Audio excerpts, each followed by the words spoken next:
हरे कृष्णा। साल 2020 जल्द ही खत्म होने वाला है और लोग नए साल के स्वागत के लिए खुद को तैयार भी कर रहे हैं। संभवतः ऐसा पहली बार होगा जब लोग नए साल के आने से ज्यादा पिछले साल पुराने साल के बीत जाने की ज्यादा खुशी मनाएंगे, क्योंकि साल 2020 का अनुभव वैश्विक रूप से बहुत ही बुरा साबित हुआ है। कोरोना महामारी के कारण पूरे विश्व में जहां लाखों लोगों की जान चली गई, वहीं वैश्विक अर्थव्यवस्था भी बुरी तरह से प्रभावित हुई और लाखों लोग बेरोजगार हुए, उनकी नौकरियां चली गई। यूं तो हर साल अपने बीतने के साथ खट्टे मीठे अनुभव देकर जाता है, लेकिन इस बार शायद बहुत कम लोग होंगे जो ये कह पाएंगे कि साल 2020 में उन्हें खुशी भी प्राप्त हुई है। इसलिए हम सभी ने 2020 को कितनी बातें सुनाई, कितना कोसा, मगर ये साल 2020 ही तो था जिसने हमें अपनों से बात करने में मदद की, उनके कुछ करीब लाया। क्या आपने भी साफ आसमान की तस्वीरें नहीं ली? क्या आपने भी नो पॉल्यूशन वाले पोस्ट नहीं डाले? क्या आपने इत्मीनान से कई दिन बाद बैठकर अपने भाई और बहन से बात नहीं की? तो देखा जाए तो काफी कुछ सिखा गया है हमें 2020। अब हम पर डिपेंड करता है कि हमने उसकी सीखों से क्या सीखा। ये साल 2020 बीतने के साथ ही हम सबको कई सबक भी देकर जा रहा है जो हमें जीवन भर याद रहेंगे। आइए जानते हैं क्या है वो सबक। पहला और सबसे महत्वपूर्ण सबक यह है कि जिंदगी तो जिंदगी है, कभी भी किसी करवट मुड़ सकती है, यानी कभी भी कुछ भी हो सकता है, अच्छा भी और बुरा भी। तो तैयार रहिए, न जाने आने वाला पल क्या लेकर आए। हर एक पल को, हर एक क्षण को, हर एक सेकंड को खुलकर जियो और जो भी मिला है उसके लिए कृतज्ञ रहो, क्योंकि बहुतों को वो भी नहीं मिलता। जिंदगी बड़ी अनमोल है, इसको बस यूं ही मत गंवाइए। इसके महत्व को समझिए, पहचानिए और इसको सार्थक कीजिए। दूसरा है सुबह जल्दी उठना। रोजमर्रा की हमारी जिंदगी में हम सुबह थकान के कारण जल्दी उठ नहीं पाते, और अगर उठते भी हैं तो हम जल्दी में बस काम पर भागने की जल्दी में होते हैं। पर लॉकडाउन के कारण हम रात को जल्दी सोकर सुबह को जल्दी उठने लगे। प्रकृति का एक बहुत ही सुंदर दृश्य है, एक बहुत ही सुंदर नज़ारा, सुबह सुबह उगते हुए सूर्य के दर्शन करने का। और तो और सुबह जल्दी उठकर हम वर्कआउट करके अपने आप को फिट रखने की भी सोचने लगे, व्यायाम प्राणायाम, और सोचने क्या, करने भी लगे। तीसरा है लाइफ में चीज़ों की कदर करना। जब सब कुछ नॉर्मल था तब भी हमारी लाइफ में ऐसी बहुत सी चीज़ें थी जिनकी हम कदर नहीं किया करते थे और टेकन फॉर ग्रांटेड लिया करते थे। लेकिन पिछले साल के हालातों से हमें उन सब चीज़ों की कदर पता चली।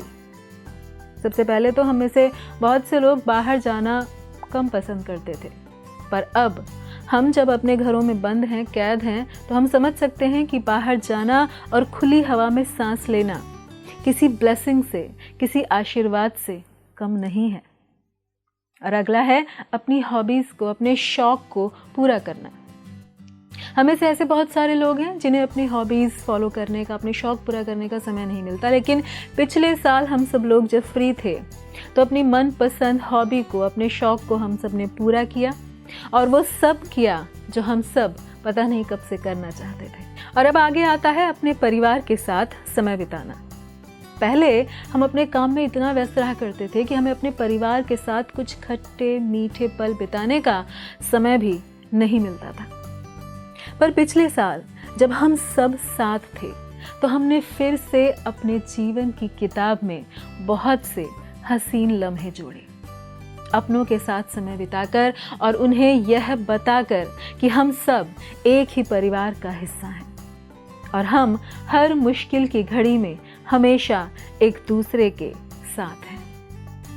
तो ये 2020 शायद बहुत से खट्टे अनुभव देकर जा रहा हो, लेकिन कुछ सिखा भी गया। और सबसे खास ये कि जीवन क्षण भंगुर है, कभी भी कुछ भी घटित हो सकता है। तो जो समय है, जो पल है, जो क्षण है, जो अवसर है, उसका भरपूर फ़ायदा उठाओ, उसको खुलकर जियो, हर काम में अपना 100% दो, क्योंकि क्या पता कल हो ना हो। और भगवत गीता में भगवान श्री कृष्ण स्वयं कहते हैं कि कालोस्मि लोकक्षयकृत प्रवृद्धो, अर्थात समस्त जगतों को विनष्ट करने वाला काल समय मैं हूँ। और समय के रूप में भगवान हर एक पर नजर रखते हैं और व्यक्ति के कार्य और भावना के अनुरूप उसको फल भी देते हैं। इसलिए समय का सदुपयोग कीजिए और जो भी करना है एक लक्ष्य होकर कीजिए, जिसके लिए फिर गीता में भगवान ने कहा है कि व्यवसायात्मिका बुद्धिर एके हो कुरु नंदना, अर्थात अपने लक्ष्य को प्राप्त करने के लिए हमें दृढ़ निश्चय पूर्वक उसे प्राप्त करने में लग जाना चाहिए, जबकि जो ऐसा नहीं कर पाते उनकी बुद्धि हमेशा इधर उधर भटकती रहती है। इसलिए अपना लक्ष्य बनाइए और उसे प्राप्त करने में लग जाइए। और सर्वश्रेष्ठ लक्ष्य तो है स्वयं भगवान को पाना, उनकी प्रेम भक्ति करना, जिसे प्राप्त कर जीवन में कुछ भी अप्राप्य नहीं, असाध्य नहीं। और उनकी भक्ति करने का सरल साधन है उनके दिव्य नामों का जप, जो है हरे कृष्ण कृष्ण कृष्ण हरे हरे, हरे राम राम राम हरे हरे। क्योंकि भगवान और उनके नामों में कोई अंतर नहीं। इसलिए इस नए साल की शुरुआत कीजिए भगवान के दिव्य नामों के साथ और हर पल को जीने का और श्रेष्ठ उपयोग करने का वादा लेकर दृढ़ एक लक्ष्य बुद्धि के साथ प्रवेश कीजिए नए साल में। तो इसी मंगल कामना के साथ आप सभी को नव वर्ष की हार्दिक शुभकामनाएं। धन्यवाद। हरे कृष्णा। ऐसे ही और भक्तिमय कार्यक्रमों के लिए देखिए हरे कृष्णा टेलीविजन। इसे प्राप्त करने के लिए आप अपने केबल अथवा DTH ऑपरेटर से संपर्क करें तथा और अधिक जानकारी के लिए आज ही डायल करें 8767 845 845।